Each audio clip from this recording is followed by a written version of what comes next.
Hi there everyone, welcome to this week's video where we're going to be discussing Descartes and Wittgenstein on certainty.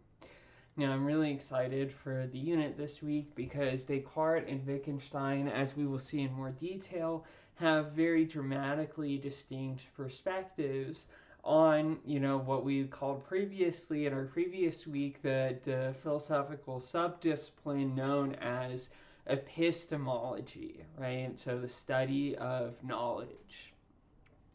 Descartes, on the one hand, tends to think about philosophy as being like a science, and he means this word more broadly than we in using English and being American, right? When we use the word science, we tend to think like the natural sciences, right? Like physics, astronomy, chemistry, biology, and so on, right?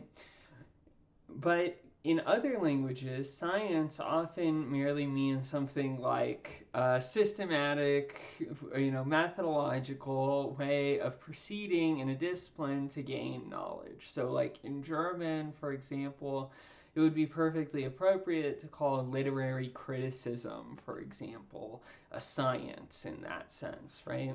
So Descartes envisions that philosophy can be a science, not in the sense that philosophers go out and conduct a lot of experiments or gathering data and running some sort of predictive analysis or something like that, right? But in the much more general sense that philosophy can discover important kinds of truths and that it needs to follow something like a method or a procedure that it can establish to get those truths, right? And today we're going to be discussing a primary truth of Descartes' philosophy, the thing that he thinks is the only truth that can defeat the evil demon and so on that we discussed last week. And this is known as the Cogito Argument. So we're going to discuss the particulars of that argument and that approach in just a moment.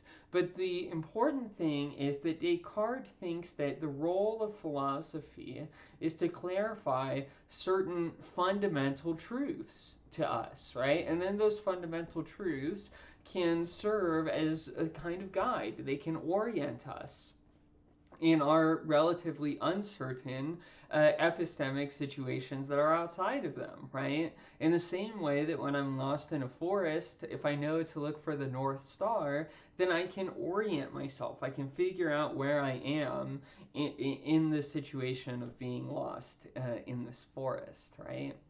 Wittgenstein, to the contrary, doesn't think that it's really the role of philosophy to establish or discover foundational truths at all. For Wittgenstein, the role of philosophy is in a way meant to be quite similar to the role of a doctor, right? The doctor points out when you have medical problems or something like that, right? And what the philosopher is meant to do on Wittgenstein's account is to get us out of certain kinds of conceptual confusions that come up.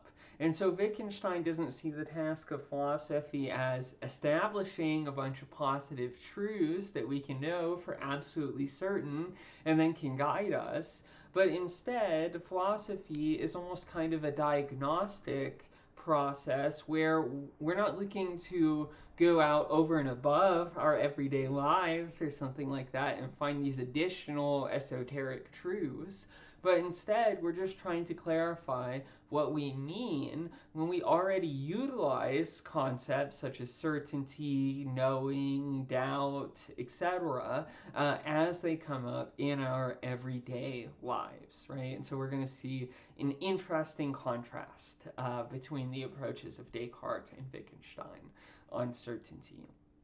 So with that little summary in view, let's discuss Descartes' second meditation.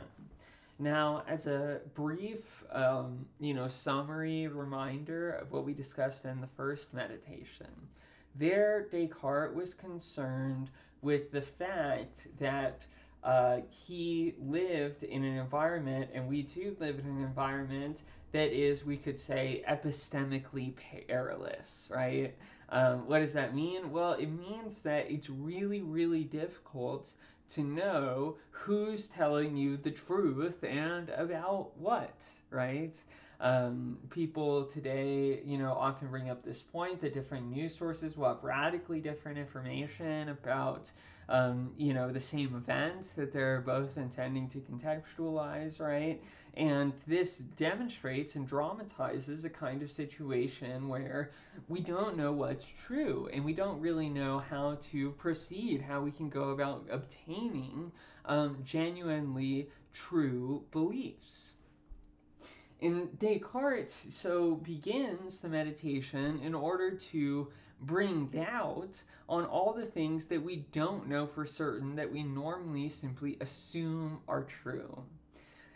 In the previous video, I emphasized especially geocentrism, right, as being a model for the universe that was very popular in Descartes' day, right? Descartes was one of these very, very early people who appreciated the insights of Copernicus and Galileo and so on, right? And so he was battling against this paradigm that was completely false, right? But that nonetheless people had believed for thousands of years, right?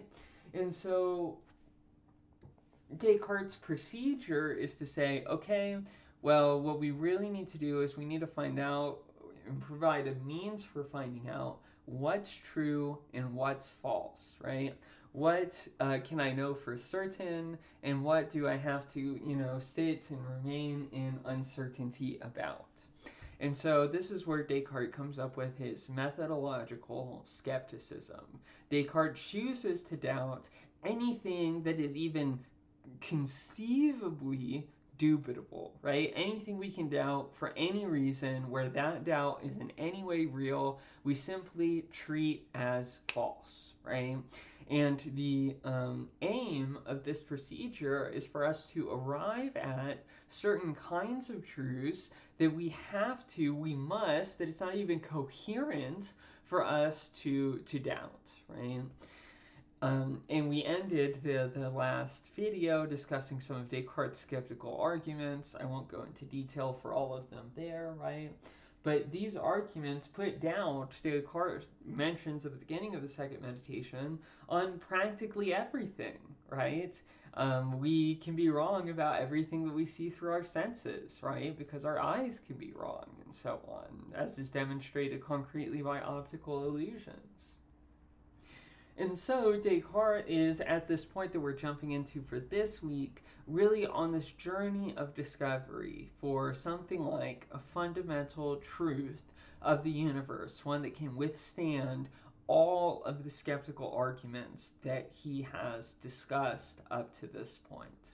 And it's at this very beginning moments of the second meditation where Descartes says something like, I was really scared that I wasn't going to be able to find anything at all that would be able to defeat these skeptical arguments that I came up with.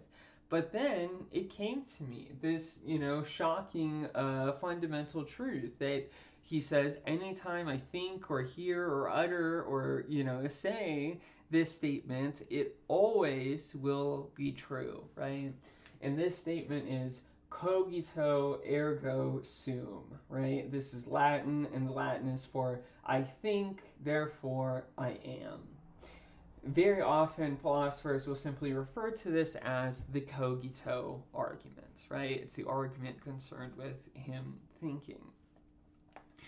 Now, let's reflect on what this means for a moment.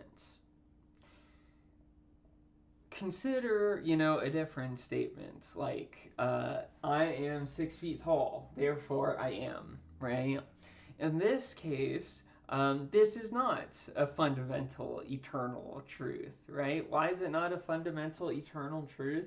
Well, because I could be wrong that I'm 6 foot, right? I could have not measured myself correctly. I could have been dreaming, right? I might not be, 6 foot on the dot or whatever, right? And so there's always potential reasons for doubting any sort of empirical statement like that. Like, not I think, but I'm 6 foot, or I'm a human being, or I have a body, even. Any of this stuff, Descartes thinks that he's already demonstrated is essentially fundamentally dubitable from the arguments of his first meditation. However, he thinks that if you really pay attention to the arguments, I think, therefore I am, right? What Descartes is saying here is that you think, at least at the very minimum, as a thinking thing, right? You are essentially, fundamentally, for Descartes, a thinking thing. Your body, for Descartes, is totally secondary to this aspect of yourself, which is that you're the sort of thing that thinks, right? Think about it like this. If you think, essentially, that you are your body or something like that, well, your body undergoes tons and tons of changes all the time, right? Does your fundamental identity change, as rapidly as your body changes? Probably not, right? It turns out that all of the cells, for example, in our body become replaced, relatively quickly, right? And so you could have none of the same physical parts as the you from, a decade ago or whatever, right? And so unlike a rock or a table or something like that, right, it's not in your nature to just be composed of some stuff, and then when the stuff goes away, you go away too. No, then your nature in this universe, Descartes thinks, is that you, even 10 years ago or whatever, as long as you've been alive, you were thinking. And even if you're wrong about what it is that you're thinking about, for example, right? This, even being wrong, for example, is only possible if you are, in fact, a thinking thing, right? A rock doesn't make false judgments, right? Unlike that, you think, even when you do make false judgments, you're still thinking, and therefore you can always assert that you exist, at least insofar as you are a thinking substance, right? This is Descartes' word, technical vocabulary for describing what he thinks is the fundamental nature of human beings, right? Hence, Descartes has traditional Christian beliefs, right, that you are your soul and that your soul persists after the physical death of your body, and so on, right? So very different, for example, than Epicurus. So Descartes thinks that he's discovered with his Cogito argument what we might call an intellectual truth, right? It's an intellectual truth because it's bound up with the nature of the intellect, right? In the case of I think, therefore I am, well, I am that thinking thing. I know that I'm thinking because I'm the one doing it, right? And even if I was wrong somehow, I was thinking the wrong thing, I'm in a dream, but I don't know that I'm in a dream, right? In all of those cases, I still think, for Descartes, right? Hence, this is an intellectual truth, it's an essential truth. It's not merely like a physical truth, like I have a body, therefore I am, or I'm 6 feet, therefore I am, or I eat, therefore I am, or anything like that. And he also thinks that he has discovered what he calls a clear and distinct idea. What does he mean by clear and distinct? Well, imagine, for example, a picture of the Sandias, right? Perhaps you and your friend might disagree as to whether or not you have the whole Sandias in the frame of the picture, right? So even though you know what it is that's in the picture, right, there's still a substantial disagreement, right? It's a kind of fuzzy concept. We don't know exactly where the Sandias begin and where the Sandias end, right? What is necessary to have in the shot versus erroneous stuff, and so on. What's a complete picture versus what's only a partial representation, right? And so in this way, Descartes wants to say anything that we just have a picture of isn't totally clear and distinct because its boundaries are fuzzy. Whereas things like mathematical truths, right? And 2 plus 2 equals 4, well, it's clear. I know exactly what I'm talking about. I'm talking about certain kinds of quantities. And it's distinct because I can explain why 2 plus 2 exactly equals 4 and not 3.9 or 4.1, right? I can explain why it is 4 exactly. And this distinctness is what we were having difficulty drawing on Descartes' view in our picture of the sandias. So Descartes thinks that the cogito argument discovers an intellectual truth that is clear and distinct, much like mathematical truths, right? And he thinks about this as being the fundamental principle of his philosophy from which he can demonstrate everything else, right? And this is often seen as the beginning of modern philosophy. The most certain thing in the world isn't the God of the Bible or, whatever medieval philosophy was saying before this. Instead, fundamental truth is located within the subject that thinks itself, right? Hence this sort of reflective atmosphere in Descartes' philosophy, right? It's very much like Hamlet, right? Like to be or not to be sort of kind of stuff, right? Okay, let's discuss a sort of contrary perspective coming from this German philosopher Ludwig Wittgenstein, right? Wittgenstein has this book called Uncertainty, and we read a small selection from this book. Now, Wittgenstein was very interested in this philosopher who comes up a lot in this reading, G.E. Moore, right? And G.E. Moore sought to refute Descartes. In particular, G.E. Moore put forward what he calls common sense propositions as being things that are indubitably certain and that can defeat any kind of skepticism, including the skepticism of of Descartes' first meditations. And G.E. Moore nominates as a fundamental truth, right? I have two hands. Or as Wittgenstein says, here is a hand, right? It's not like having two of them is really essential or fundamental, right? But what is the point of what G.E. Moore is saying? Well, G.E. Moore is trying to suggest that the strength of the evidence that I have for doubting, right, for adopting, say, Descartes' philosophical standpoint where I have to doubt everything and so on, that is less certain than the fact that I have two hands, right? And so what G.E. Moore is trying to say is that it doesn't make sense to doubt things that are what he calls common sense propositions, right? Things that we just absolutely positively cannot even coherently begin to ever doubt about what it is, to doubt that they are true propositions, right? And so much of Wittgenstein's analysis is concerned with these propositions that G.E. Moore called common sense propositions, right? Propositions where it apparently makes no sense at all to ever doubt them, right?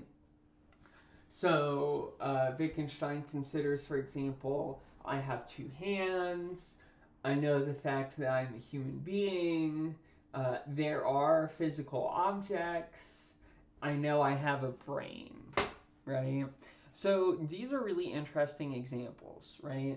Mostly because these are not intellectual truths in the way that Descartes meant, right? None of these truths comes from anything like a mathematical fact, right? The fact that I know that I have two hands, well, it comes from me feeling my hands, right? And seeing them and that being corroborated by everything else in my world, so to speak, right? So too in the case of I know that I'm a human being, right? You don't have any inner sense of that or anything like that. You instead look at other human beings, oh, you look a lot like me. I wonder what species we are, right? And in that way, you come to know that you are a human being. Similarly, to know that there are physical objects, you have to go out there and look at them. To know that you have a brain, right, you have to have seen or heard or some kind of testimony that when other people have their heads cracked open, right, there's a brain in there. Or maybe you get an x-ray or something like that, right, and you can see your own brain, right? So these are not intellectual truths. Why? Because they come from perception, right? They come from sense experience. These are maybe even foundational truths of sense experience, right? So for Descartes, they would count for nothing, right? Descartes would just say, yeah, no, those aren't certain at all, right? I can come up with a whole bunch of reasons for doubting that, right? So consider the case of I have two hands, right? Well, what if you had a horrific accident and you're in a dream or something like that, right? And now it's kind of this weird wish fulfillment and you have your hand back again, right? In this circumstance, you would think I have two hands and you would be wrong, right?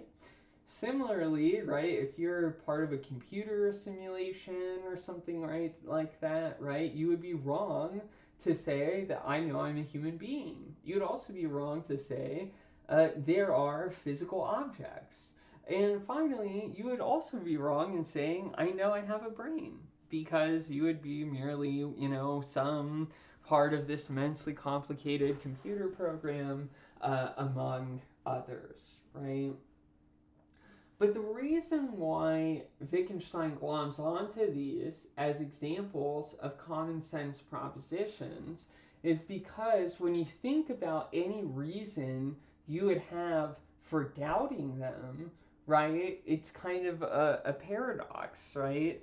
Um, Part of what Wittgenstein wants to say is the following. He wants to say that, like, okay, well, we have this way that we say the words I know and I'm certain and I know that, and we do that in our everyday world, right? It's connected to what he calls a form of life. It's a language game, right? So, like, I know how to say, hand me a slab, right? And then you would know, okay, I better hand her a slab.